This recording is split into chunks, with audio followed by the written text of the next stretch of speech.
तमाशाच्या जवळपास 250 ते 250 वर्षाच्या इतिहासामध्ये पहिल्यांदा असं घडलंय की तमाशाचा इतका मोठा सन्मान होतोय.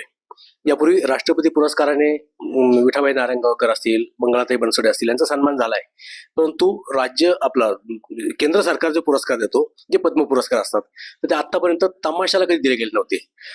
लावणीच्या क्षेत्रात यमुनाबाई वाईकरांना हा पुरस्कार यापूर्वी दिला गेला, परंतु तमाशा शब्द, लोकनाट्य तमाशा या क्षेत्रात हा पुरस्कार अद्यापपर्यंत दिला गेला नव्हता. आणि पहिल्यांदा या पुरस्कारावर आपली मोहर उमटवली ती रघुवीर खेडकर यांनी, आपल्या संगमनेरचे रघुवीर खेडकर.